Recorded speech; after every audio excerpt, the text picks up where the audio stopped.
നമസ്കാരമുണ്ട്. ഞാനിപ്പോൾ നിൽക്കുന്നത് അടൂരിനടുത്ത് പള്ളിക്കൽ എന്ന് പറഞ്ഞ സ്ഥലത്താണ്. ഈ സന്തോഷേട്ടൻ്റെയും മഞ്ജു ചേച്ചിയുടെയും സ്വപ്ന സൗധത്തിൻ്റെ നിർമ്മാണം ഇന്ന് ആരംഭിച്ചിരിക്കുകയാണ്.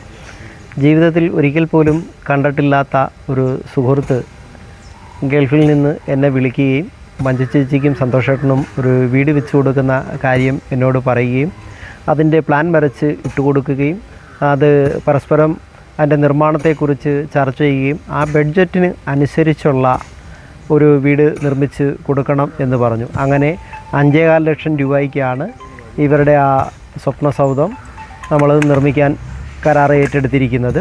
അപ്പോൾ ആ കാര്യം പറഞ്ഞപ്പോൾ തന്നെ അദ്ദേഹം മുഴുവൻ എമൗണ്ടും തൊട്ടടുത്ത ദിവസം തന്നെ എൻ്റെ അക്കൗണ്ടിലേക്ക് ഇട്ടു. ഇപ്പോൾ എൻ്റെ ഭാരം വളരെ വർദ്ധിച്ചിരിക്കുകയാണ്. എത്രയും വേഗം അവരെ സുരക്ഷിതമായ ഒരു താവളത്തിലേക്ക് എത്തിക്കുക എന്നുള്ളതാണ് എൻ്റെയും എൻ്റെ സഹപ്രവർത്തകരുടെയും ലക്ഷ്യം. അപ്പോൾ നിങ്ങളുടെ എല്ലാവരുടെയും പ്രാർത്ഥന ഞങ്ങളോടൊപ്പം ഉണ്ടായിരിക്കണം. അപ്പോൾ എല്ലാവർക്കും ഈശ്വരൻ നന്മ വരുത്തട്ടെ എന്ന് പ്രാർത്ഥിക്കുന്നു. നന്ദി, നമസ്കാരം.